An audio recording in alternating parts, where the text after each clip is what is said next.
Hello, and welcome to Studio One in the National Film School, IADT. We at the NFS are delighted to host this year's Dublin International Film Festival's Screenwriting Panel. Storytelling and the craft of writing for the screen are core to every creative discipline at the National Film School and IADT. Today's event is about exploring the art of modern Irish screenwriting. I would like to extend a really warm welcome to the staff and students of the National Film School and the broader IADT student body, and other guests in the audience who I know are looking forward to this panel discussion. I would also like to extend my thanks to lecturer David Cooper and his crew made up of National Film School students who are filming this live. I'd like to extend a really warm welcome to this extraordinarily talented panel of screenwriters that we have today, and also their writer-directors, each of whom will premiere their new feature film at DIFF 2024. Firstly, I'd like to welcome Dermot Malone, writer-director of King Frankie. He is a filmmaker based in Dublin, represented internationally for directing. He's predominantly worked in commercials and has won numerous awards for that work, including many Shark Awards. Dermot is the proud founder of Banjo Man Production Company, and King Frankie is his debut feature film. Welcome, Dermot. And then we have, come on in. Then, it's like Graham Norton, you know. And then we have Joe Lawlor, co-writer and co-director of Baltimore. He was born in Dublin, Ireland. He studied theatre and alongside his partner, Christine Malloy. They both graduated in 1992. Since then, Malloy and Lawlor bring together much of their work in theatre, including art and film, as a creative partnership.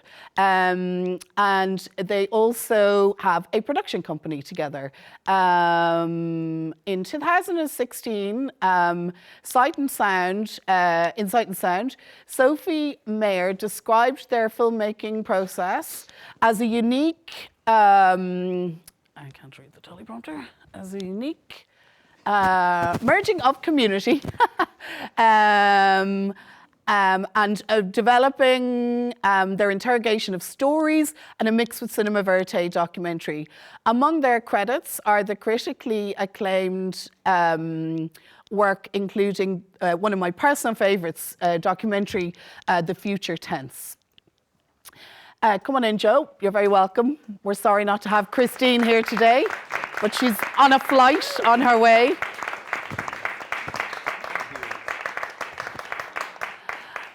Next, I have Marian Quinn, the writer and director of TWIG. Marian Quinn was born in 1994 in Chicago, Illinois, to Irish parents, Michael and Teresa Quinn. Marian studied acting at the Piven Theatre Workshop, following in the footsteps of her brothers Aidan and her late brother Paul. And frustrated by the lack of substantial roles, Marian began to write, a passion of hers since childhood. She eventually went on to develop her own screenplays and ultimately to direct, acquiring the creative independence she always wanted. In 2007, Quinn directed her first feature film, the much acclaimed and award-winning 32A, a coming-of-age story set in 1970s Dublin, as I said, to much acclaim. This is certainly a talented family, the Quinn family, as well as her brother Aidan and her late brother Paul. Her other brother, of course, is the celebrated cinematographer Declan Quinn, who shot TWIG. Declan Quinn has photographed numerous films, including Vanya on 42nd Street, and he's collaborated with Mira Nair on Monsoon Wedding. Quinn currently lives in Ireland with her family and has a production company with her husband and partner, Tommy Weir. Come on in.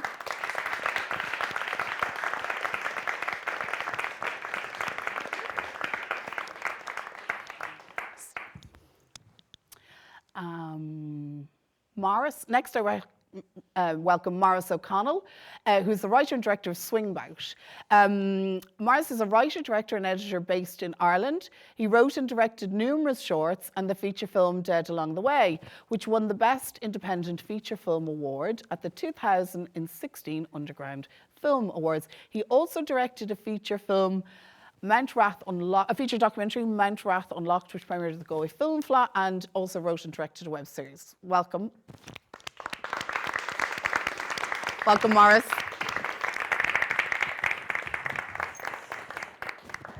So, as I said, all of our four guests today have a brand new feature film, which will be screening at DIF.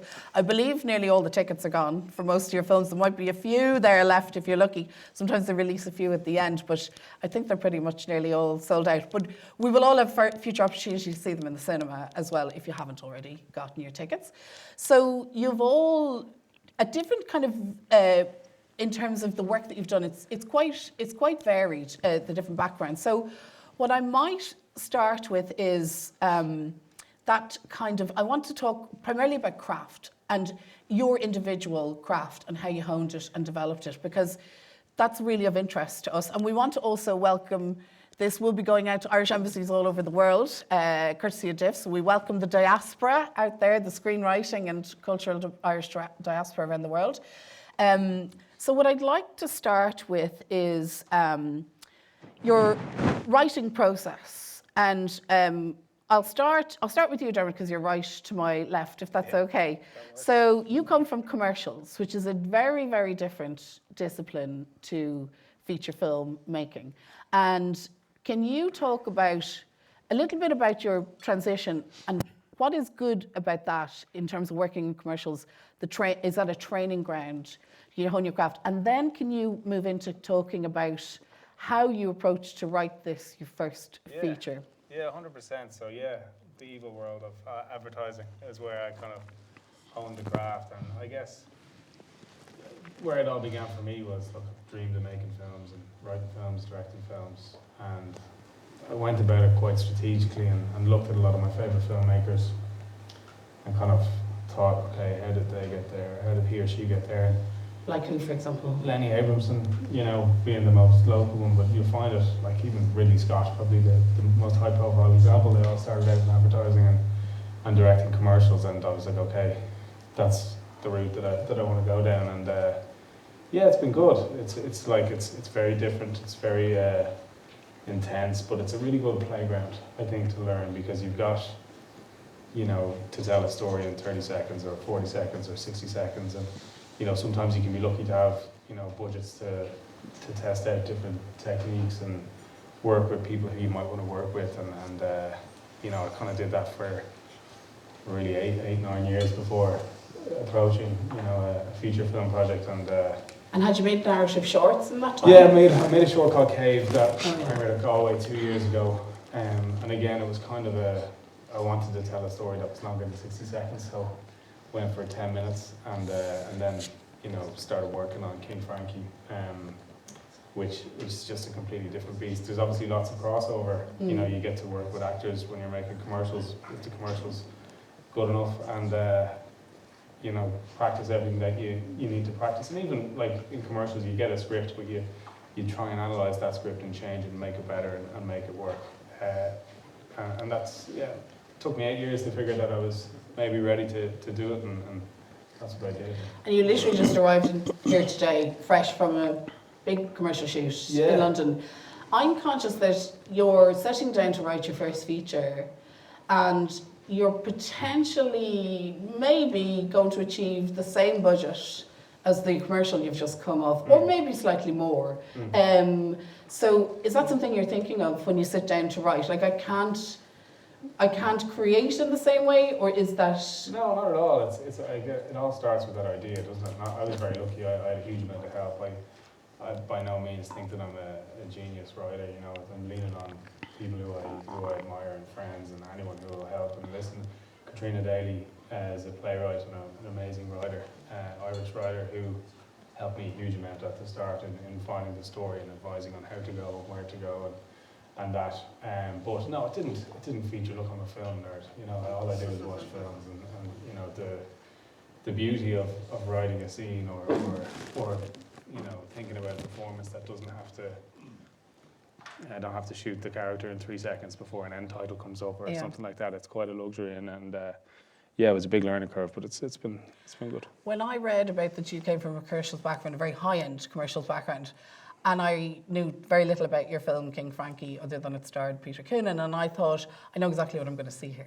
As a tiny bit like, I know what this is going to be like. It's going to be hugely stylized, but I was completely wrong in my presumption because I haven't watched all of it because I thought I'd watch all films or none, but I watched a little bit of everybody's just to get a sense of it. But I think it's one of the most beautiful openings I've seen in a long time, and you really, really brought me in. And it's Peter Coonan like you've never seen him before. It's wonderful, and I thought, oh, this guy's so smart because I just had a presumption about what a commercials director would do in a feature film, and my prejudice was completely mistaken. Well, I'm glad. You're very clearly a storyteller. glad Tell everyone a little bit about what your film is about and what the inspiration was, and I'll ask the others the same question. So King Frankie is the redemption story of Frank Burke, who we meet in 2019, 10 years after the Celtic Tiger crash.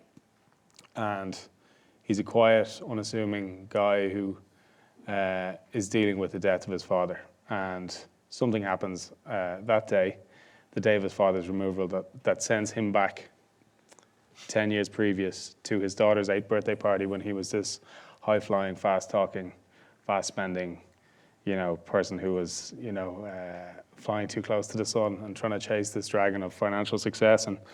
And you get the impression that he's spinning all these plates, and you get the impression that that day was not such a good day. And we bounce between these two narratives to see what happened back then and how it's affected him, I guess, and how he's grown. And what inspired you to write that story? Where did that come from?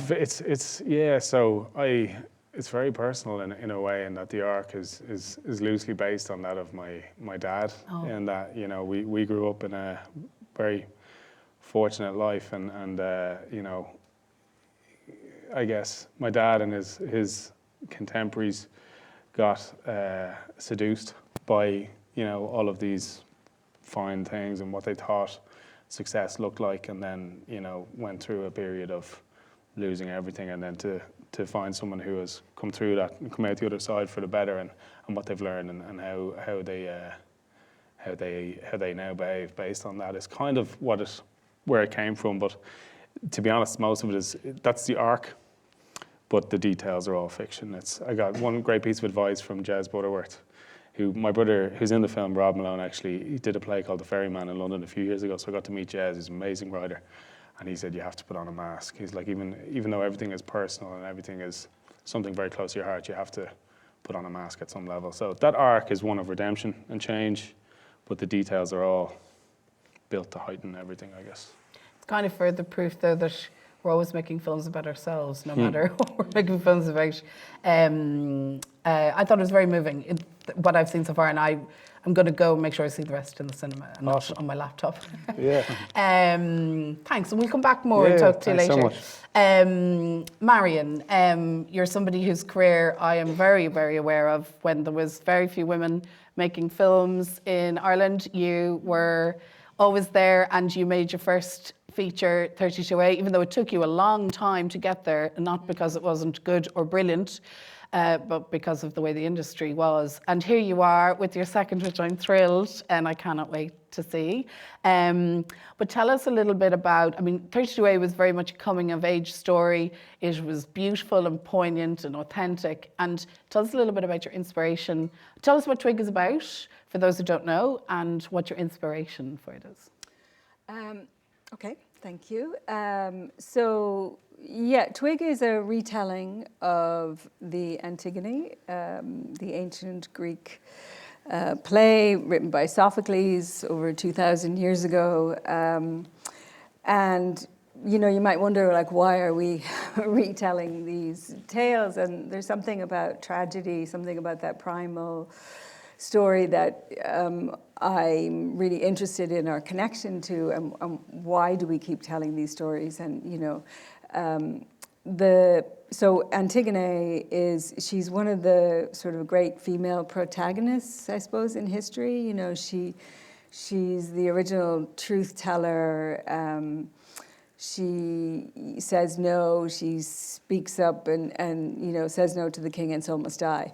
And so I didn't necessarily want that for my character, but then I started thinking of an Antigone type of character, and then I thought, well, why not? Why not try a tragedy in today? Because I was kind of looking around at the world and all the wars and our little dictators and the, you know, democracy being questioned wherever we look, and I was thinking, well, maybe there is a place to tell this story. So I suppose that's one thing. And then the other thing is I'm a huge fan of The Wire, the TV series The Wire. I mean, I absolutely loved that show. And David Simons, when he was interviewed, people said it was Dickensian, it was like Dickens, and he said, well, go a little further back, it's actually Greek. And I thought, yes, I saw that, you know, and I love his ambition and scale that he wanted to, you know, talk about the city and all the different systems. But there was something about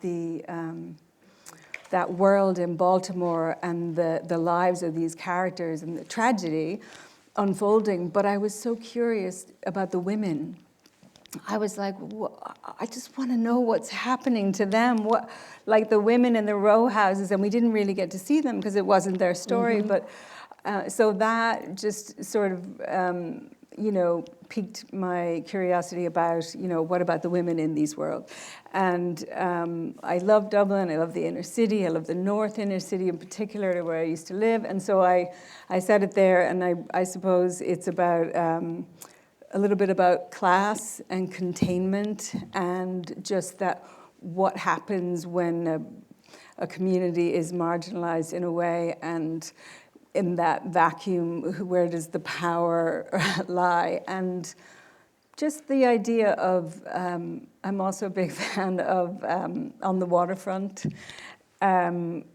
which, you know, Spike Lee shows to his students every year, because he says it's, you know, the original film about speaking truth to power, and I think it probably inspired his Do the Right Thing. And I suppose there was something about that, and also Martin Scorsese says that when he saw that film, it was the first time that he saw his community on, you know, on the screen. And he said when he grew up, he felt like he was living in occupied territory. So there was something about that I thought, well, it'd be really interesting to follow this character and just to focus more on the women, because in the wars, in these, you know, whether it's drug wars or so-called legitimate wars, the women, the wives, the sisters, the mothers are at home and they're burying the dead and they're grieving. And I just wanted to look at that.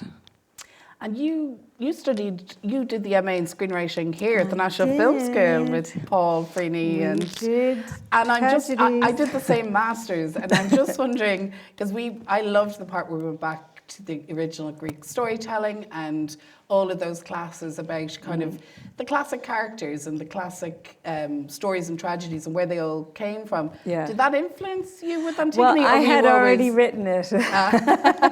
So Paul used to slag me and say, you know, are you going to go do a class today? I had written it, but I didn't really, I wrote it sort of without really thinking too much about the history. Mm-hmm. So it was really great to have that sort of history then to back up, you know, I guess what were instincts, but also that question, which I think is a question, and it's a matter of opinion, of, you know, the academics, you know, why do we keep watching tragedy? Is it cathartic, or is it like a, you know, a cautionary tale? And what is it? You know, and I talk to my students, because I teach screenwriting, and I talk to them and I say, what do you do when you're feeling sad? And they're like, put on The Notebook, you know, of course, you know. And so is there a way that we're trying to assuage those feelings by, you know, watching something that is tragic or a tragedy, or, you know, so those are interesting questions. Yeah, my partner John puts on The Quiet Man every Christmas just to cry. He bawls the whole way through.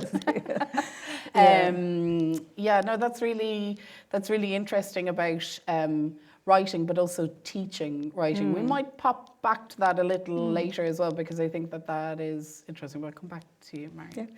Yeah. Joe, you are one half of the part of a very creative partnership with Christine Malloy, who unfortunately isn't here today. We'd love to have had her here, but we will have you back again for sure. And this is not your first rodeo, to say the least. But will you tell people about Baltimore? And because interestingly, yours is based on someone real. So there's a whole different, I suppose, approach and sensibility maybe going on there. Maybe not sensibility, but approach, I'd imagine, when you're dealing with somebody real. But could you talk about why this character, tell us what the film is about, why this character, and why you were drawn to it, you can't speak for Christine, but why you were both drawn to it. Well, we're back to Baltimore again, but obviously not the one on the wire. We did screen this in Telluride in America, but we did preface it by saying there is another Baltimore in Ireland, which is slightly older. I think we're great believers in looking at things that you've done before that were unresolved, that you didn't fully process, or that there was something germinating that then you can come back to years later.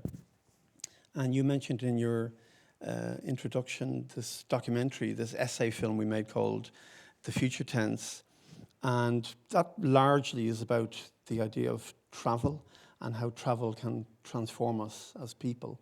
We begin to realize something else about ourselves when we do travel. I think Rebecca Solnit had the quote that we use in the documentary: in different places, different thoughts emerge. So if you find yourself in Southeast Asia or America or Africa, sense of time or who you are will change, will alter. And that can be a very good thing, especially for artists, I think, actually. So we had this narrative that was running through the documentary about Rose Dugdale, this character who I'm old enough just to have remembered from the mid-70s. Christine enjoys the fact that she can't remember it because she's a little bit younger. And it was one of those stories where we were looking at this person who moved from Devon, who was born into the landed gentry, aristocracy, had fabulous wealth, but from a young age was beginning to sense that there's something that she didn't belong here. But, as she gets a bit older, she goes to Oxford University, she's meeting other like-minded people. She eventually gave all her wealth away, all her money, to deserving causes in a union up in Tottenham. And then I think when the late 60s, in particular what was happening in America and in Europe, she became more militant and alighted on Ireland when Bloody Sunday took place and dedicated herself to that particular cause. And so what we were very interested in is how somebody can start here in England in the belly of colonialism and imperialism, but ends up like this. And we're very interested in that transition and that kind of transformation. But we didn't know if that was going to be a screenplay. We'd narrate this in the film, but it was only in the act of writing we felt that this potentially could be fully realized as a feature film. You don't know that when you're beginning to write something. You outline it in a treatment, it may hold water, but it's really only when you kind of interrogate it through the pages of a screenplay, does something hold up or not. But this actually held up surprisingly well to us. I don't know why it was surprising, but we were very pleased that it did. And it's true, it was the first time we've ever made a film about something that took place. So we were engaged in history. I guess you look at your personal history, or you look at Greek mythology or Greek drama. I guess we realized yet again that the past can teach us a lot. And so I think we were fascinated by trying to deal with this moment in British and Irish history and to try and see what we could learn from that and bring forward into today. And in terms of research before you start writing, Yeah. when the story is about someone who's still alive, who is, exists in the world, and it is there, what kind of, I'm leading into that because, full disclosure, I made a documentary about Rose as part of Women in the IRA TWIG series, and there was very little really out there other than kind of very broad strokes, and she didn't do a lot of interviews in recent years and things like that. She lives quite a hermit lifestyle. I'm just wondering, what did you pull on, or did you go more on creating kind of your own sensibility and story around that? Yeah, we saw that. Yeah, I'm sure. It's on the internet. Yeah, not a lot of research. We did a lot of research on the time. Yeah. Partly because we were in it Yeah. as well. But we didn't want to get immersed in research to do with the person. Yeah. We weren't interested in making it sounds like this is a biopic. It's not, strangely, a biopic. And I don't know if it comes across as one. I believe it doesn't. Yeah. It's more about ideas of that time and about a thinking process that's underpinning somebody's radicalization, and really it's about that. If somebody did say to us once, rather irately, did you get her permission? And we were very clear, not unlike Peter Morgan, he wasn't going to get the Queen's permission to make the crown. You don't need anyone's permission. As long as you don't defame anybody, of course, if they're dead, you can defame who you like. But as long as people are alive, you can't defame them. But after that, you don't have to engage with that person. And we felt that if we were going to approach her for an interview, you would then start to, if we were given an interview, you would then start to get into the person and their psychology. And curiously, we weren't interested in that part of this story. It was the ideas that surround her, that she embodied. That was really what we were looking for. And so it was that kind of research rather than, a psychological profile of her. And so in time-honored fashion, we made it up. I think that's very smart, because I think I'd say we'd probably all agree that traditional biopics are very problematic, and I think not often very successful. So I think if you are doing that, I think to go down the Bob Dylan route or the other approaches that filmmakers have done much more cleverly is far more interesting. And you've just made me want to see it all the more. We'll come back though, because I want to talk about your partnership in writing with Christine and all of that. Maurice, welcome. And so you're coming from a place of where you've made some successful shorts, you've dabbled in documentary, but this is your first feature as writer-director. Is that correct? So second feature. Second feature, yeah. sorry, I beg your pardon. So talk to us a little bit about that transition from making a short where you've got a lot of creative freedom. You don't have to adhere necessarily to a 3-act structure. You don't have to anyway. But tell us about making that transition from short films. Like a lot of the students here will have made many shorts by the time they graduate. And then they have to go into the world and start from scratch again and get funded from shorts and then transition. So can you talk a little bit about the writing process, how it differs from short to feature for you, and maybe a little bit about how you tell us about your film, what it's about, what inspired it, Yeah. and then maybe about the transition from short filmmaking into your first feature and now your second. Right. So Bout is it's a fast-paced crime thriller, and it's set entirely backstage at a major boxing event. And it follows a young boxer's journey from her dressing room to her ring walk in a night of deceit and betrayal. I got the idea for it. I was editing a documentary for Terry McMahon, the prize fighter. And it was about Spike O'Sullivan and his quest to become world champion. And part that ended up on the cutting room floor, he explained what a swing bout was. And I'm a huge boxing fan, and I didn't know what it was. And basically, it's when you have a fight card at an event, you have like a main fight and you've these undercard fights under it. And so if you're there's a quick knockout, you get gaps in the schedule. And these swing bout fighters are brought in at the start of the night, and they're gloved up and they're ready to go. You know, they have to go out and fight at a moment's notice, or they mightn't fight at all. And I just found that fascinating. I found that there was like a lot of comedy in it, because Spike was explaining that once he had the gloves on, he couldn't even go to the toilet without his coach.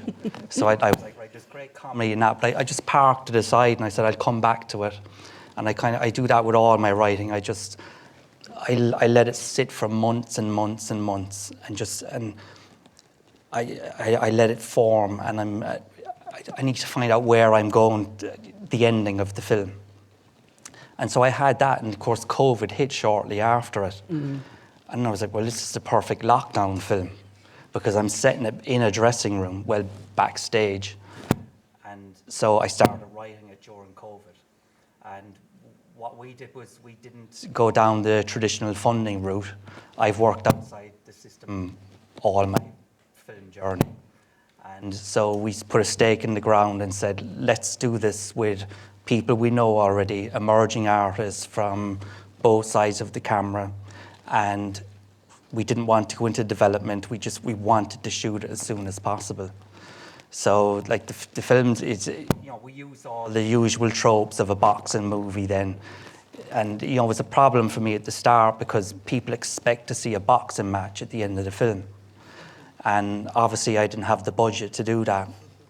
So you have to turn that trope on its head. And you have to satisfy them tropes as you go along, but like I have to satisfy the audience at the end. So I'm hoping on Monday night that we do. Jim Sheridan said he really struggled with making The Boxer, because Scorsese had done absolutely everything with Raging Bull that you could do, and it was only when he went to make it that he was really angry, because he said he did everything beautiful. But it's interesting as well, because you're coming at a time with this film when women's boxing is really massively on the rise. Was it always women, and was it always to the front of your mind? No, it wasn't always women. I originally had the idea it was a male boxer and his coach.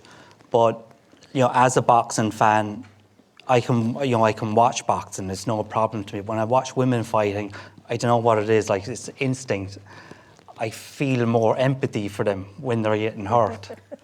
And I was like, well, if I feel that, like some audience is going to feel that as well, because these people, people don't realise that they literally put their lives on the line when they go into the ring.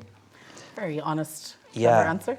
Yeah. So for a woman to go out there, I was drawn to that. And originally, with the earlier drafts, I had the boxer's mother involved and stuff, and that tapered off.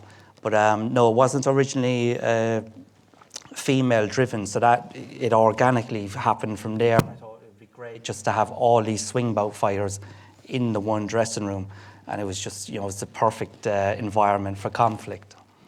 Again, I haven't watched all the films, but I watched part of yours, and the one thing that stands out massively is because it is set, in one, is that your actors, the women, they're incredible in this film. The tension they create in this, you create in this small space as well, it's wonderful. So at this point, we're going to take a tiny little break. We're actually just going to show the trailer for the Dublin Film Festival, just to give us a little breather, and then I come back, we're going to talk about process and actually get into the nitty gritty. So I'll give a shout out to the gallery there to play the trailer, just to give us a flavour of some of the films that are coming up.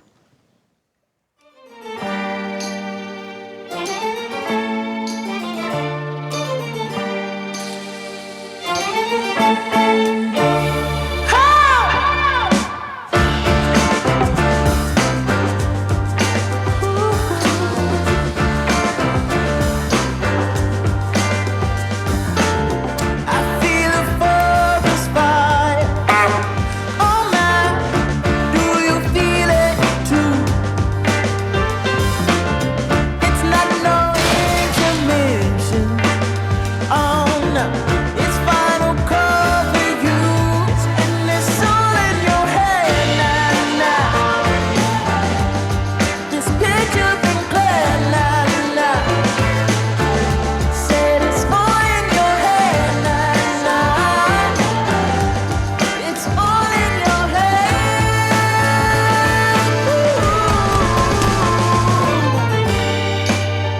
faut pas vous courber sur ça. Je le fais mal, c'est ça?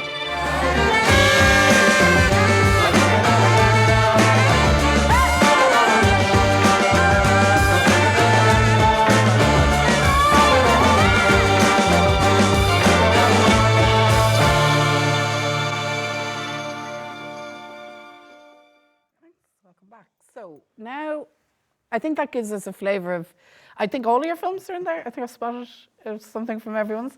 But also makes me want to just take 2 weeks off and just go and watch movies with Jean Rice.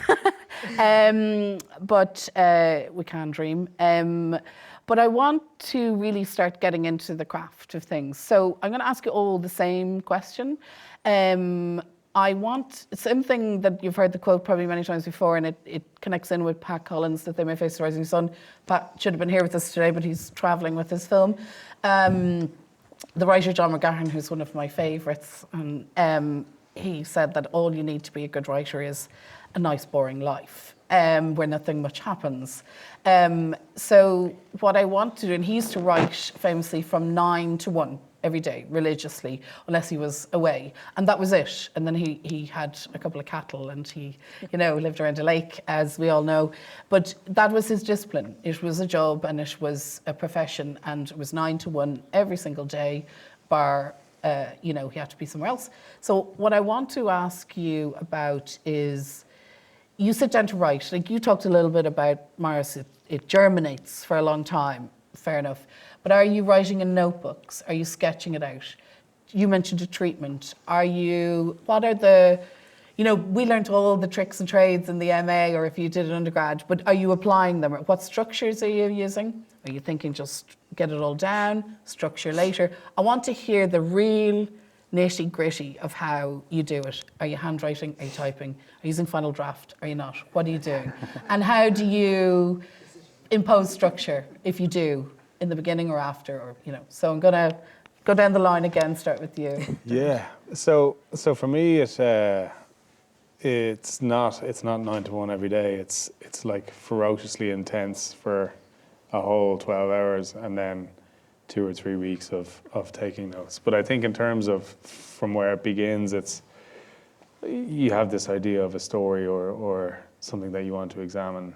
And then it's about that, getting it into a treatment or an outline. And I think that it's in that treatment and outline phase that you can really, examine if you have what you need. And I certainly found, again, as I said, leaning on other writers. This is my first one, so I'm by no means saying that I'm the finished article, but it was seeing, are you putting your protagonist through enough adversity? Is there enough highs and lows there? And really spending a lot of time, I would spend a lot of time on that outline and getting that right. And then once you have that right, as I say, I would write a whole draft, and it would be terrible. And then just read it and take notes and take notes and take notes, and then let it just sit in your brain for a while, and then spend another intense 12 hours writing a draft. And I think I don't know about you guys, but I wouldn't consider any screenplay that I create to be publishable. Derek C in France, will do, he'll give the actors the brief for the scene and then let them kind of figure it out. And my screenplays are very much a blueprint for collaboration. So, we work through it with the actors, say, in a rehearsal situation. And I won't know until then, really, if it works or not, because I don't have, maybe it's a lack of confidence, I don't know. But I found often in the rehearsal room, I'd end up changing a huge amount, or taking things out or moving things. Once you know, certainly for me, once you know what the scene is, what the character's motivations are, what that scene's purpose is in the greater film, what the words are, and that doesn't really bother me that much. Are you saying you're letting the actors improvise? Massively so. I encourage Once they know who they are, they know where they come in, where they get out. Yeah. Literally and story-wise. So in terms of a lot of the scenes, yes, there's one scene, if any of you see King Frankie at the festival or down the line, where it's like a 7-minute two-hander of dialogue. That is where I broke my own rule, because that was if you let them improvise, it would just go crazy. But to a large extent, it's probably just in that pursuit of complete authenticity. And if I struggle with anything, it's capturing honest voices. I could I might be able to get the protagonist right.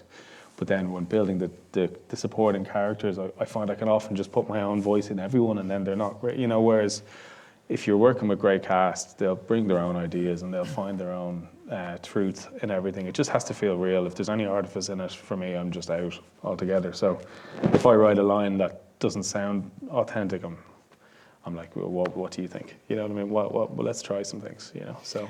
And when you're writing, you know you're going to direct this, obviously. Yeah. So are you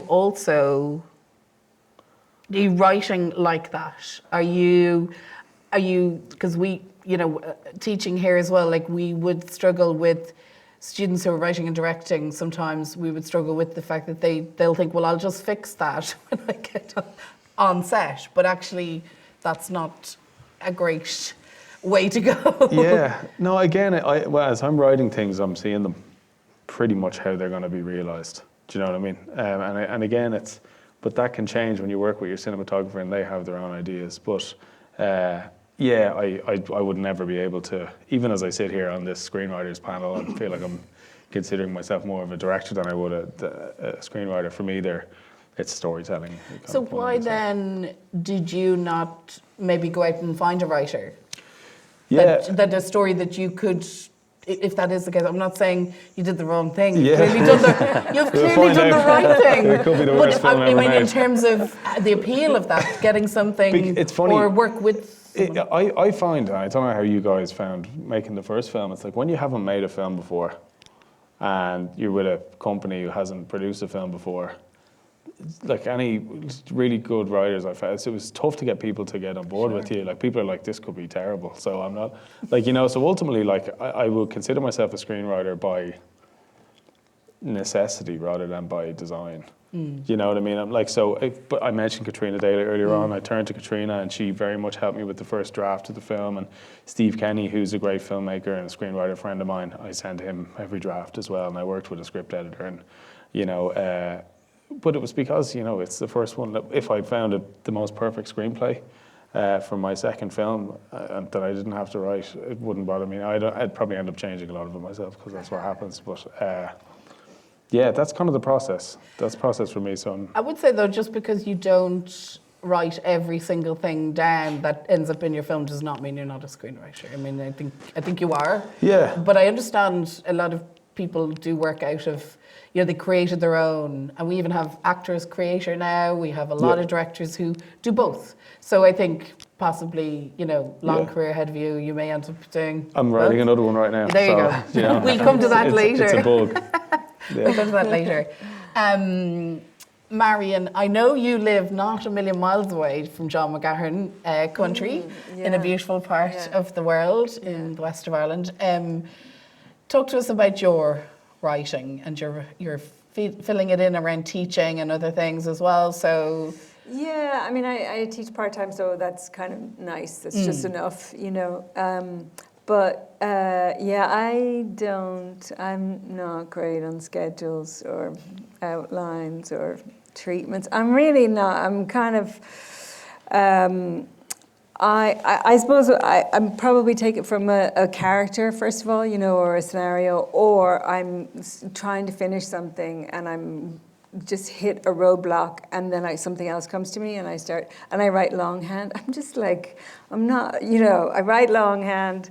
And so I get stuck on one project and then I get another idea and I, you know, start writing that over here, knowing that once I just leave that for a little bit, I'll come back to it and it'll, you know, solve itself. But so I don't outline properly, but what I do is kind of work it all out.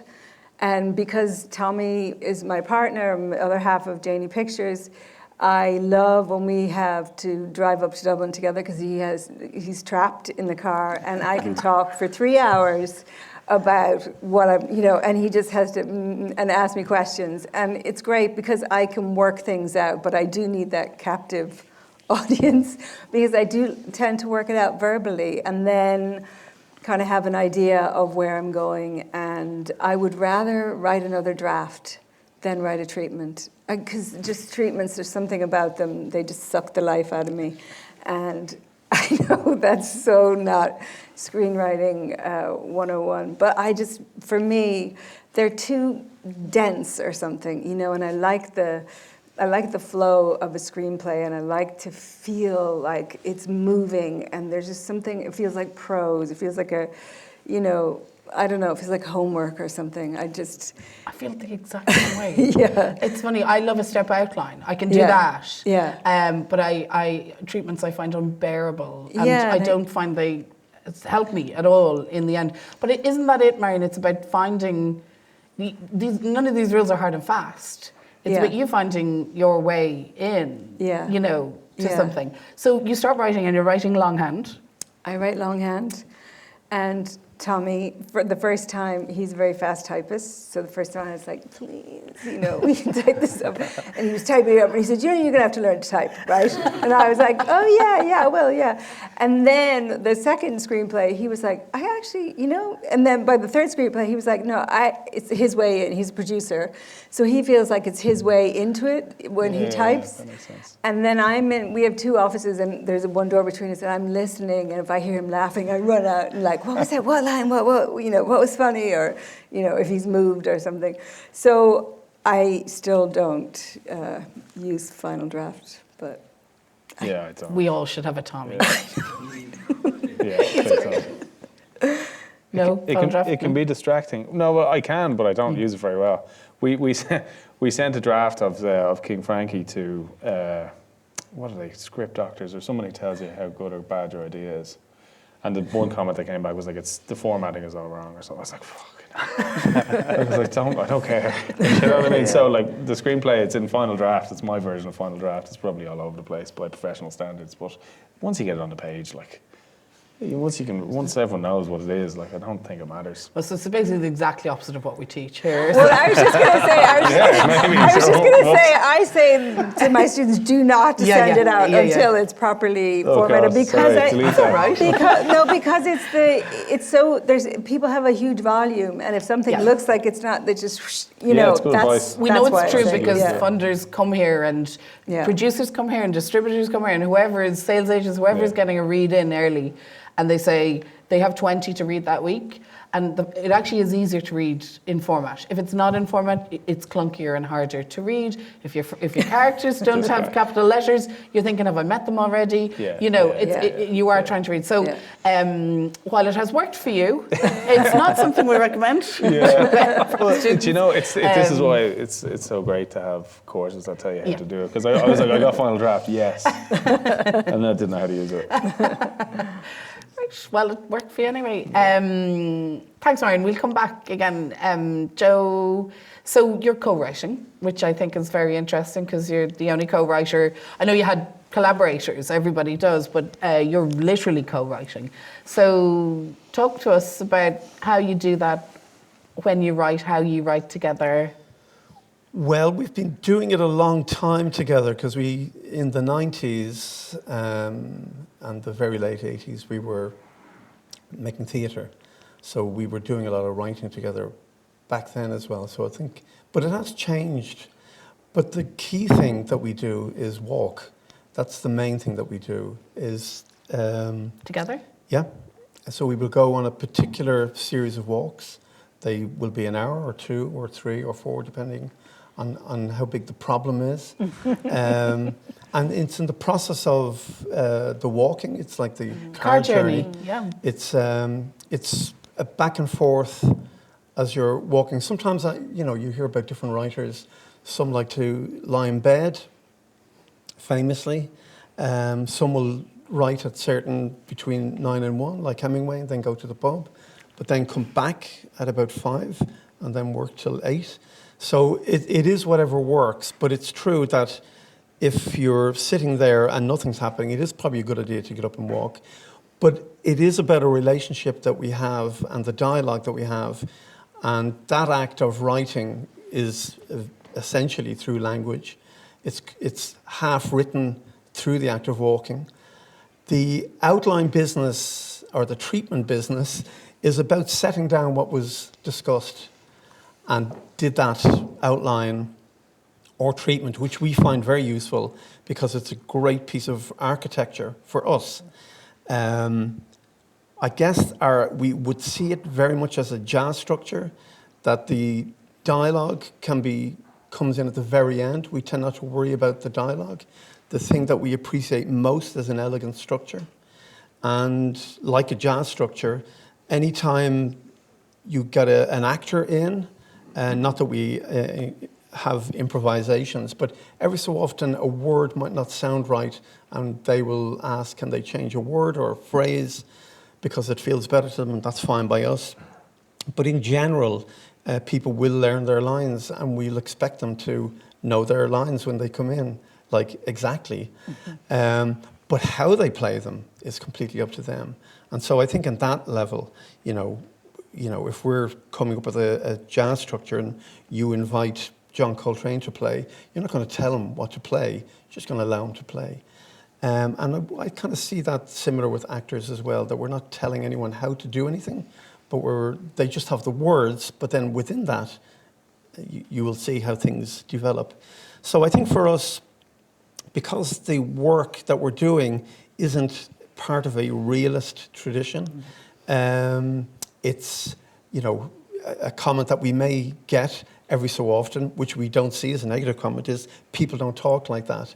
But I know loads of films where people don't actually talk like that, or people don't talk like that in a Shakespeare play. That's fine.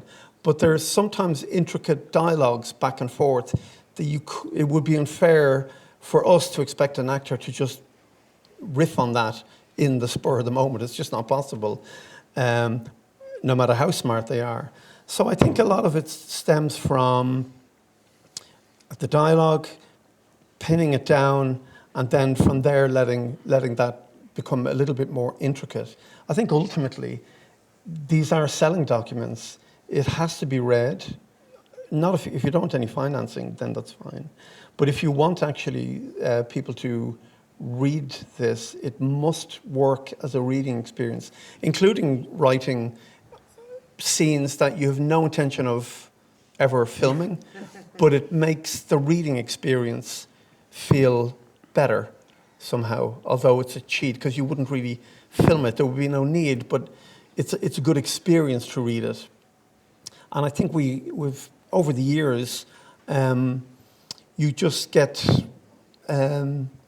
possibly better at doing it on a technical front. The ideas are something different altogether. Ideas might not necessarily get better sometimes, but your ability to execute the idea, I think, can become a little bit more polished. But I would just separate those two things out because they're worth separating. And when you're writing with Christine, are you like Tommy and Marian in separate rooms but together? Are you in the same room? Are you writing and then you hand over and she then does the next shift? Or how does that work? Yeah, so walk together, talk together. There's no... So is that the germination part? That's always a germination. Yeah. And then if you hit a particular block, you will then... I will normally set the ideas down based on what we've discussed. That will go to Christine. That will either expand or significantly contract. And then it's off walking again. And then that will grow. And then it's set all of that down, open up or compress, back out walking again. And just keep doing that until then it feels like now dialogue will be a useful thing to bring in, because we understand the structure and the characters, and to know what words will be in that moment.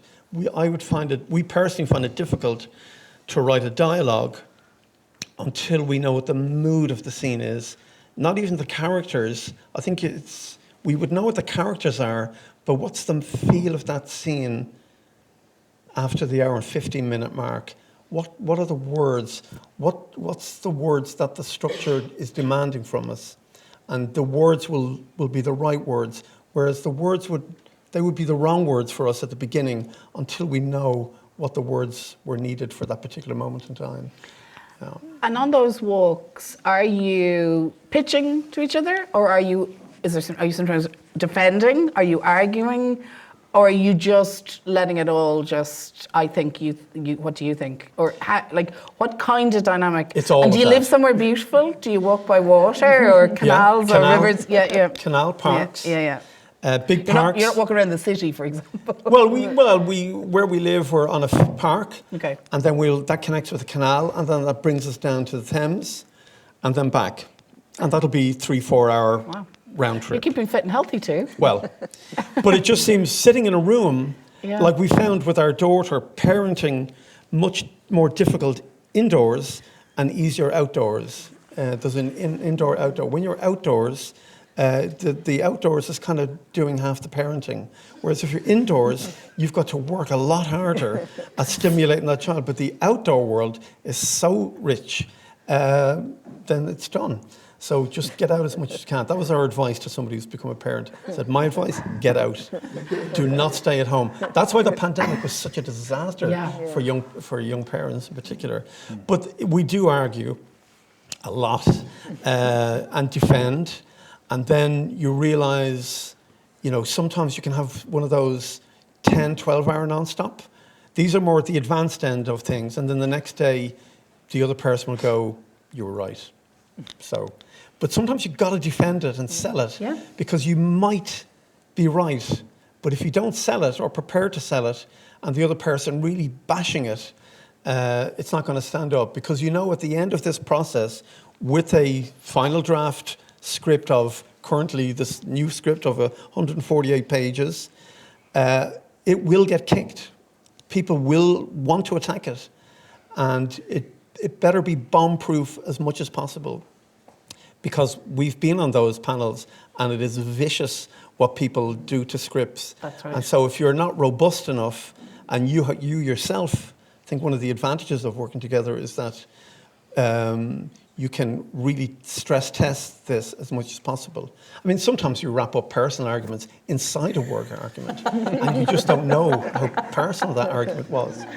I feel quite jealous of the writing partnership, because when you write alone, it is a very solitary thing, it can be. But I love the idea of you and Christine have exercised every interrogation before you are then interrogated possibly by funders. So it seems like a great process. And I worked with the documentary filmmaker Mary Doyle for many, many years, and with many, many screaming matches in the edit suite. But he used to always say, we're not fighting each other, we're fighting for the film. Sure. And he was right, and if you're not having that kind of robust interrogation of what it is you're doing, I think your project can be the worse for it, That's really interesting, and I love the parenting analogy. I mean, our films are our babies as well, in some ways. They need the same care sometimes. They do. Anyway, that's very interesting, Joe, thanks. Maurice, I'm going to ask you the same question about how do you write, when do you write, and what kind of processes and structures do you adhere to, if any? Yeah, so when I started writing, I religiously committed to writing every day. If it was just a paragraph or if it was a sentence, I'm like, if I commit myself to do one sentence, I'm going to do a paragraph. And then I'll probably, write a page. And I did that for years. And when I first started, I read all the screenwriting books, Sid Field, countless other ones. But I kind of landed on Robert McKee's story.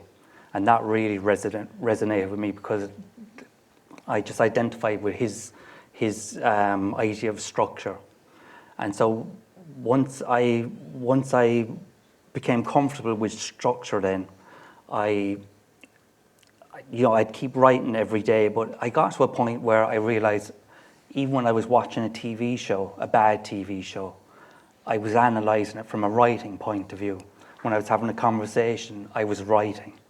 So I had developed the habit of being a writer, and so I don't write every day now, and I don't write treatments. I do write on final draft, and like Tarantino, he writes loose hand on a page. So, but like I write with sorry, I lost my train of thought there now with that. You're just comparing yourself to Oh, Tarantino. As I explained before, I like to let the idea sit for as long as possible until I know where I'm going with it. So I have the structure done out in my head. I don't do a treatment. Again, I think it's a bit of a killer. I like to have that bit of freedom. And when I sit down to write, then I like to get into that state of flow. So it's just like get as much as possible onto the page. And I like to overwrite, put as much down, and then start editing. Edit, rewrite. And once I've the script finished, like I go on the treadmill and I work the script in my head for the shoot. So I'm just like, right, what if this person says this? What if the cinematographer says that? So I know it inside out. So like the minute I'm asked something on set, that I can just give a decisive answer. And when I'm on set, then I'm not precious about the writing like you, Dermot. I'm very collaborative. I'm open to everything that these people are bringing, because I think that's where the magic happens then. No, it's great. I mean, casting is sometimes part of writing, but just to say, kind of for the record, that treatments are industry standard, and there will be funders who will demand them. It just so happens you have a few people here who just don't like that as their process, but it is something that if you're good at it, it is massively important. But I did see, I mentioned Pat Collins earlier, who has a film premiering at the festival, and Pat does something that he doesn't, as far as I know, write treatments, but I've seen he does these printed booklets, but they're beautiful pieces of art. So he doesn't traditionally screenwrite before he goes looking for funding for a film. But also his films are quite non-traditional, generally speaking. But him and his partner in filmmaking, create these extraordinarily beautiful poetic books with images, certain bits of words and dialogue, quotes, poetry. And by the time you've read it, you would literally, if you had any money, you would throw it at them. It's just so beautifully done. That's not normally accepted if you're going pitching, but for him it has worked. So it is about kind of finding that way. We tend to go to the treatment after the script is finished, and like you're kind of putting in with your pitch deck. So it's like I don't like to do it beforehand. I just feel like I like it to flow onto the page, as opposed to having like a very rigid structure to begin with. I like to have that little bit of freedom while I'm writing it, and come across surprises during it. But yeah, like a treatment is very important when you're going for funding. You're going to have it. Yeah. We might go to the audience to start thinking about some questions you might have for the panel, please, shortly. But I'm going to throw this out there. I'm not going to maybe go down the line, but anybody want to respond to how, or are you at all conscious of audience when you're writing? Yeah, I certainly will be. I think like ultimately, ultimately we're in the business of entertainment. You know what I mean? And what you want to do is you want to find something that connects with the person when they're watching the film. So I try and put myself in the audience's shoes as well, in terms of clarity of storytelling, but in terms of, is this going to be, it's like it's why theatres, the writing in theatres is such an amazingly impressive medium, because it's designed to move and capture and make laugh and make cry and everything. And I always try and examine it. You want to hook people. You want to get a reaction. It's entertainment. You want to, whether it's to elicit some feeling or some emotion. I'm making it, one, for myself, but two, to try and bring something to the audience, and yeah, so in that sense, yeah, I think about the audience. Yeah, I do too, absolutely. I mean, I think, if it doesn't work for the audience, it doesn't work. Like, I'm not writing for myself, so it's, and I think, I try to think of that person sitting down and like all the really important things, like those introduction to character. And the first 10, 15 pages, or maybe 20, but as time goes on, maybe 10 pages, used to be 20. It's just so important, like you're establishing the world and this character, and you want to point to the journey that they're going to go on, and how do you get that exposition across? Because they need that information. So I am always thinking of the audience, I think. You know, how are they going to know what this is? Are they going to understand this? Or, you know, and like that, it's an emotional medium. Film is, so it's like what emotions are being elicited here. I hope, you know, if they're laughing or crying or whatever it might be. So I am focused on the audience. I am surprisingly not focused on the audience. I knew you were going to say that. And the only reason I'm saying that is that if I do think about an audience member, they will look exactly like me, and Kristen will find out that they look exactly like her. I think when it comes to something like exposition, you will know that before it's ever made. So we are big believers in sharing our work and getting reactions from the teams that we have around us. So those notes will always get made. I think, so I guess in that sense, it'll be tested on the expositional level by the time you finish draft 1, and it's gone to some readers that you've paid to look over and highlight certain notes, and a long list of notes will come back, and everybody's notes will be very different. In the broader sense of the film, its mood, its tone, the feel of it, the idea of trying to figure out what that audience is so abstract. I'm really just thinking about myself, or Kristen's thinking about herself, or we're thinking about each other, or we're thinking about people we know, but even then we don't even do that because I don't know what people like or don't like. I mean, I'll see some films and, you know, as I've been watching recently, and somebody will say, I really loved it, or they really hated it, and I really loved it. So who knows? I mean, who knows? It's very, very difficult to account for taste. I'm not talking about how, you know, what you're trying to do in terms of pathos, but the overall mood and intent, it's, I think it is quite music for us. It's a feeling. It's not clarity that we're not worried about. It's what makes this a piece of cinema, and what is the feeling of that piece of cinema.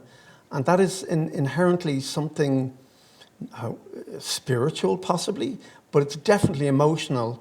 And I just often found thinking about an audience member without really specifying that far too abstract. So we've never bothered.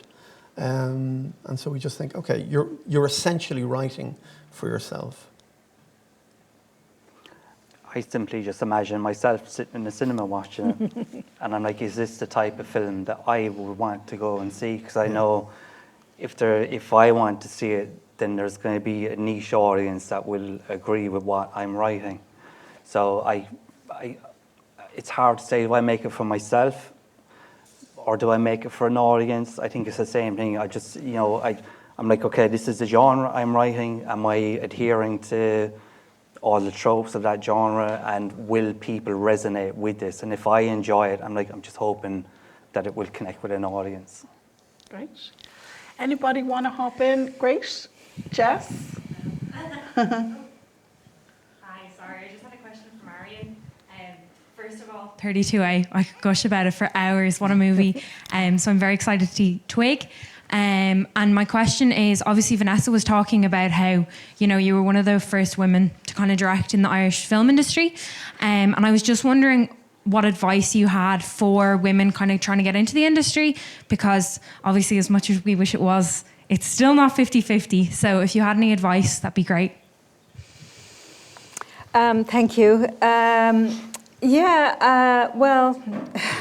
I think, I guess, I know.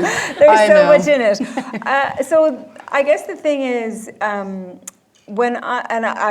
there's a lot of great women came before me, Pat Murphy. It was that you were one on my periphery. Yeah. You know, there were Pat Murphy was my hero, and but there weren't that many, Marian, either. No, you know, there weren't that many. Mm-hmm. But I suppose what it is what I used to say. I used to go into the film board. Oh, actually, just remember, The writing thing, the film board had 3 deadlines a year, and that's how I wrote. I wrote to my film board deadlines. That was my whole Deadlines structure. are great. Yeah, that was, I need a deadline. But so the film board, I used to go into them and I would say, so like, how many, women, and they say, oh no, we're really good on that in here, And so it's this perception that because they weren't sexist, that they were like, we're really good on that here. But it was only when the actual measurement started. So we have to measure. And it's the same with diversity and disability and everything else. If we don't measure, we don't know what we actually have. So this perception that, yeah, there's plenty of women directors in Ireland. And then, they added it up and it was like, 12% female. And I'd be like, so does that feel okay for you? Like, are you happy with your 88%? Or, and you have to keep doing that. And it is a little bit exhausting. And I feel like we have a lot of measures in place now with Screen Ireland. And, there's extra money for female writer, female director. There's a little boost which helps producers because they think it's harder in the marketplace. Tommy, my producer, said it was the first time he's worked in publishing and graphic design and all different in fine art, and it was the first time that he discovered this difference, and it was because he was representing a woman, and he just didn't understand what it was. So it's this thing that is there, and I think the only way to keep going is just keep going, and keep the keep the focus. But also, it's not a great way to present yourself. I don't like to be saying, but by the way, you're not like supporting enough women. So it's I think what advice do I have? Is join women in film and television. Yes. Yeah, there are. Even as an act of solidarity, as soon as you graduate. There's great supports there. Yeah, but I think your peers, also like, so are you a director, writer? TV director, oh, okay. So the thing I think when you come from college is to have your peers, like a producer that you might pair with, and because it's very difficult to find a producer when you're out there. So that kind of thing, and then you're a team, and then you go forward as the team. But I think in TV, it's definitely much better than film. And things are changing, so I would be hopeful. And just keep going. And also, solidarity with other people would be good. Thank you. Okay. Great. Anybody else want to jump in with a question? Great.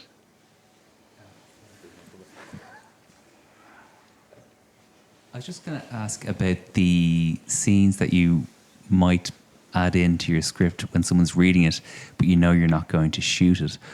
What kinds of scenes would they be, or what are you trying to achieve with those scenes? I know you mentioned that it's easier to read, but what gaps are you trying to bridge, or what are you trying to give to the reader that is not going to work in the story overall?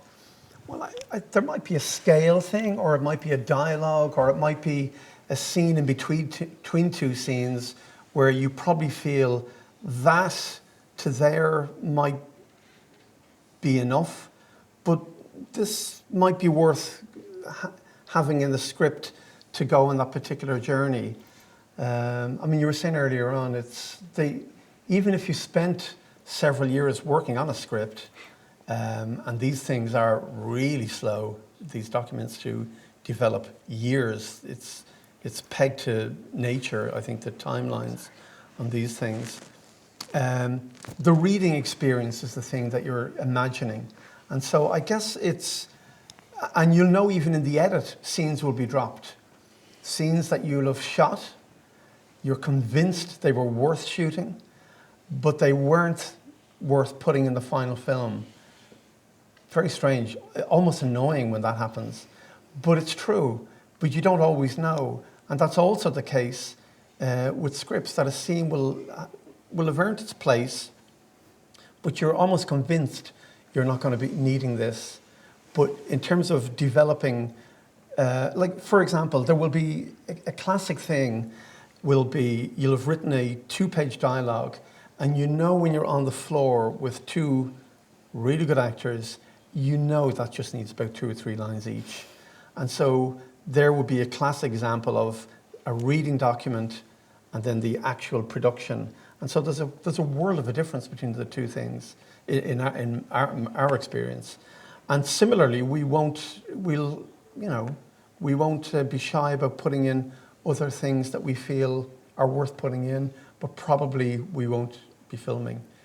I'm not giving you a very specific answer there, but I think it's akin to the words that are not now required, now that we're actually got actors here, or the scenes that you've got in your edit that actually are not required either. So it's very elastic. I think in a way treatment, just to kind of slightly come back, there's nothing fixed about anything.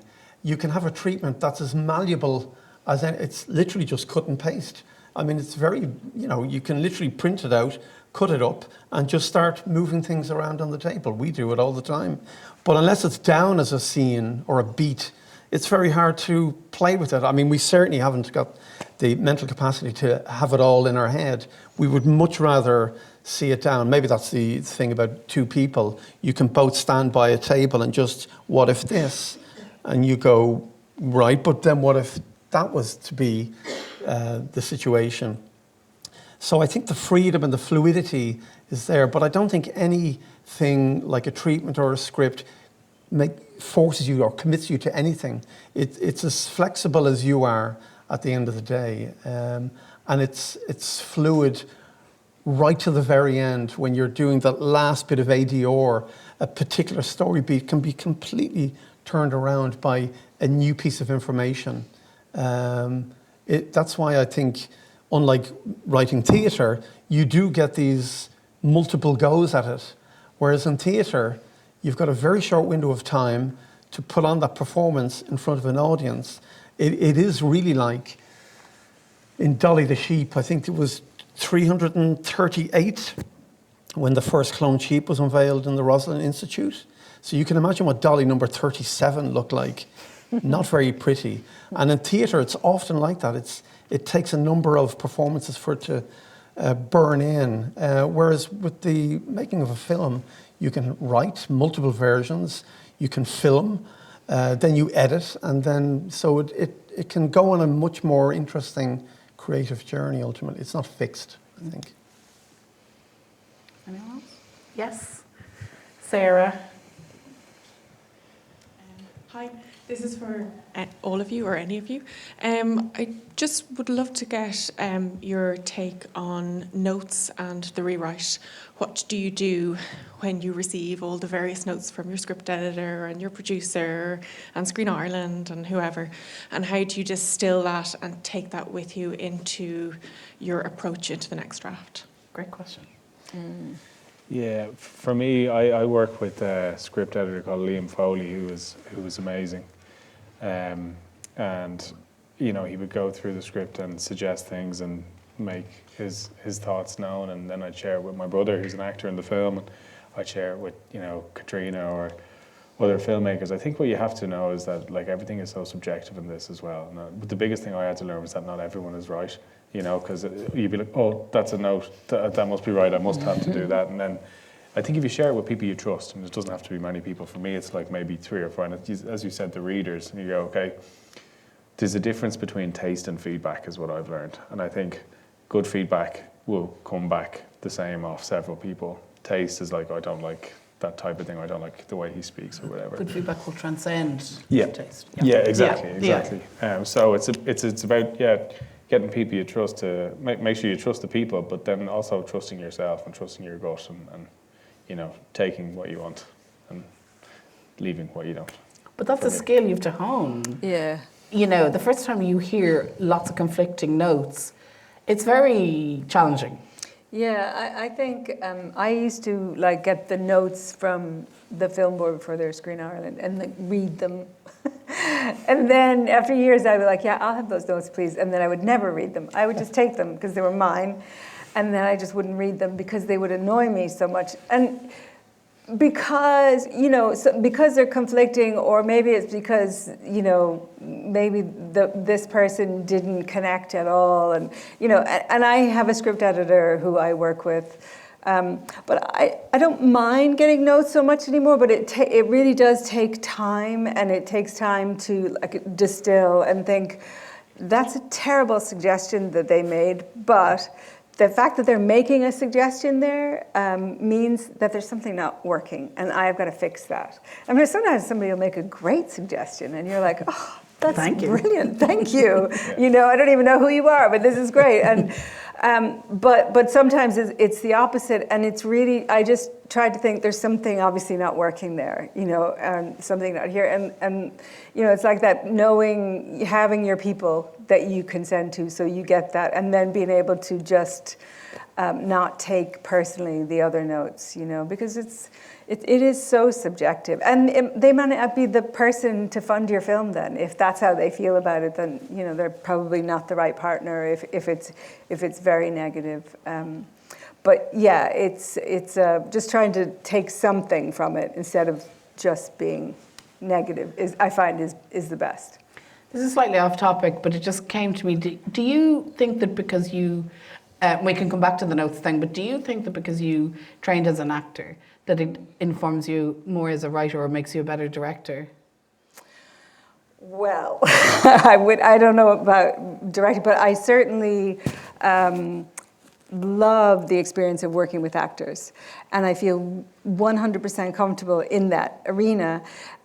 So that part of it is very easy for me, and I really enjoy that, and I enjoy the performance, and I enjoy any kind of rehearsal that we do, or improvising, or whatever we do, because that's my original place that I came from. But then there's all the rest of it, like the editing and and the camera, and I feel like I'm surrounded by great photographers, so I just make sure I have somebody great beside me. Well, you work with one of the greatest cinematographers in the world, who also happens to be your very talented brother. Yeah, I did on this one, yeah. And who I've admired for years and years as a cinematographer, and came to the Galway Film Festival with Marian and all that. It was just so exciting around those times as well. So, tell us a little bit about working with your brother, who's this world-class cinematographer. Is there an ease of being, or is it a bit like Joe and Christine, where actually you can really fight each other in the way you mightn't with somebody you weren't related to? I suppose it's a little bit about, I think with this film, the budget was so low, and I was saying to him, no, it's okay, you don't have to do, you don't have to do it. We're so, and he was saying, that's so Quinn family, you're so nice to each other. No, not really, no. But I was saying it's really low budget, and he's like, hey, I can do low budget. But then when he got here, he was like, oh, Jesus, this is really... That means I don't have the lenses, and I don't have the this, or, yeah. So that was the challenge, and how to do that, and how to, make it work with what we had. But I felt like, I was really grateful that, he's older than me, but he literally worked 7 days a week. And, we worked every weekend, going through shot lists and all that kind of stuff. And then, at about 7 or 8 o'clock on a Sunday, I'd be like, oh, I'm so tired. And he'd be like, oh, don't you want to just look at that other location? I'm like, oh my God, Wow. So the stamina is wow. Off the charts. So I was lucky. Yeah. Definitely. Did you want to say anything about the notes? You don't have to, but... I think the notes that come back from the edit can be particularly vicious because... I know anything about that. We've all experienced that. They're kind of interesting because that's when it really reveals itself that this person isn't trying to make the same film that you're trying to make. And that's not always very clear with a note on a script. It's speculative, unless they really state it, but you have to kind of decipher it sometimes, the famous note behind the note. And that's always an interesting one. I'm not great at accepting notes. Christine is much better at accepting notes, only because she's more mature, and because she will say, what's being said here? And she has an immediate ability to not take it in emotionally, but just want to know what's behind it, and will then conclude there isn't an awful lot behind this. Whereas I say the word, they're idiots, or quite a lot. They don't know nothing, just initially. Yeah. I mean, but you can't help it. Of course. Because you're not talking to them, you don't know what they're reading really, and what... So it is like that Harmony Korine moment when he said, you're offering up a film, it's a curry, and it just so happens that audience hate curries, and they love pasta, but there is nothing you can do about it. You have made a curry, it's a great curry, but if you don't like curry, it's not going to work. And so that's why I think music critics often, they criticize classical music or jazz. There's not much osmosis across here. Not so with film, and often not even with visual art to some degree. But with film, it's open season. But you might not necessarily be getting the person who really likes that kind of cinema. They might prefer social realism over anything, with a le in the title. Can I ask what you do though when you're in the edit and you get those sort of notes and they're saying you really should? You have to engage. I mean, ultimately, even with the script, you've got to have your rant. Do not suppress the rant. Yeah. Don't hold down the anger, and then you have to engage, and you might even try it out. And you might be surprised. You're quite right about that sometimes. Sometimes it is surprising how perceptive somebody might be. But you won't know that until you actually then calm down and just say, what's been said here? Notes are often not great. And they're kind of opaque at times. And often literally the standard of reader, from our experience from some of the screen agencies, can be pitiful. It has to be said, because they're farmed out, and God knows who they're giving them to half the time. But some are good, and I don't know who they are. Some of the people that we choose, sometimes we think we'll dismiss some of them, their notes as well. But usually somebody will have something to say, and that will always make the script better. Great. It never will make it worse. Great. Yeah, I will have like a closed circle of people, the directors, writers, like on a handful, and people that I trust, and we all trust each other to give honest feedback before we start handing out the stuff. So we won't give out oh, that's brilliant, that's fantastic. We'll be very honest with each other, and I feel like that's where the great work comes from then. And as an editor, like I work with directors, so I give them notes. So, I'm very open to getting them myself. Great. I'm very conscious we've probably gone way over time. I've lost track of it a little bit, but that's because I feel like it's always a decision. I feel like we're really getting into it. But I could talk to you all for hours, but we don't. You've got a lot to do at the festival as well. Your film's coming up. Anybody desperately want to come in with something? If not, I'll have one last question myself. Ganesh?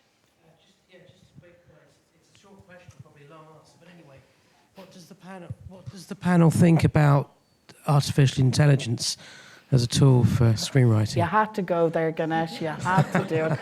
Not everybody has to answer, but if you have an opinion, feel free to come in.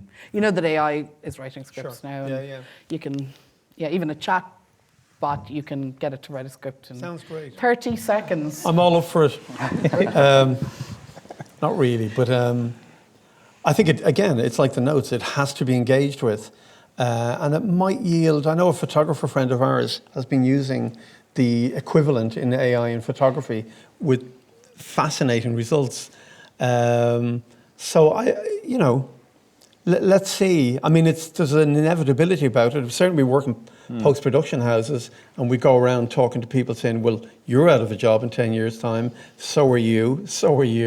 And so how does creativity hang on to its uniqueness or humanity without it being replaced?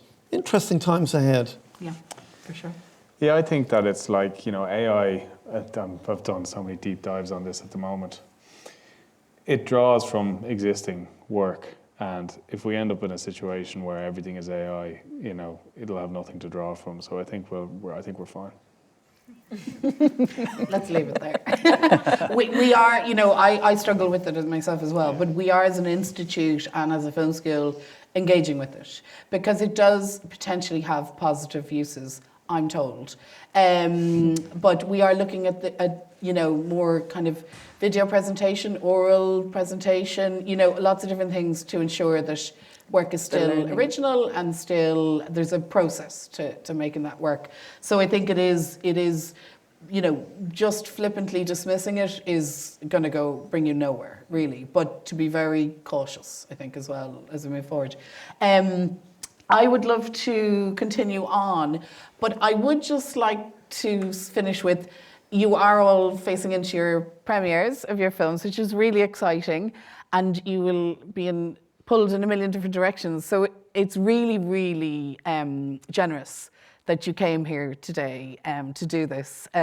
Because I know when I've been leading up to premieres at the film festival, your head is in a million different places and you're flying in and Christina's on her way. And, you know, so we really, really appreciate it. As I said, we often have to go a lot to people, but we always find there's a generosity in the industry to come to the National Film School. So we're really, really pleased. And we thank the Dublin Film Festival for giving us the opportunity to host. But just on a final note, if you can even get your head beyond your current projects, what are you working on next? How many projects would you have on the go? Are you all just focusing on the next one and what stage? Just maybe to give us a flavour. I know you might be able to talk fully about some projects, but just give us a flavour of what you're doing. Yeah, I was in Austria a couple of weeks ago. I'm writing a film about an Irish couple who go to Austria called Lermoos, Austria. I got married. Called what? It's called Lermoos, Austria. Oh, it's set in a right. village over there, and it's about this, very briefly, it's about this idea that I find oftentimes people just drift through life and fall into certain patterns, and you know they'll meet their partner when they're, I guess, in their mid-20s, and when they're 30 they'll say, okay, oh, it's 30, we haven't met anyone else, we should get married. And then when they're 33 they'll go, oh, Devin's having kids, we better have kids. And it's about this couple who are going through that path. They're not necessarily nothing great about them, nothing bad about them, and then one of them meets someone when they get to this village, in this snowy village, and it changes everything. And it's that ultimatum question of what's the right thing to do there, you know. And did you get some writer or development funding? We're in the middle of pitching for it at the moment, Okay. so fingers crossed. If ever you're looking at this, please give us the fund because that would be very helpful. But yeah, it's very early stages, but it's exciting. Okay, great, wonderful. And you're also keeping your commercial work going, yeah, which is great. In the middle of finishing a commercial for Barclays right now, which is lots of fun. Yeah. Great. Marian. Yeah, I have a script. It's about death again, but it's a comedy. It's a ghost love story. And yeah, I did get development for it. And actually, I did it out here. So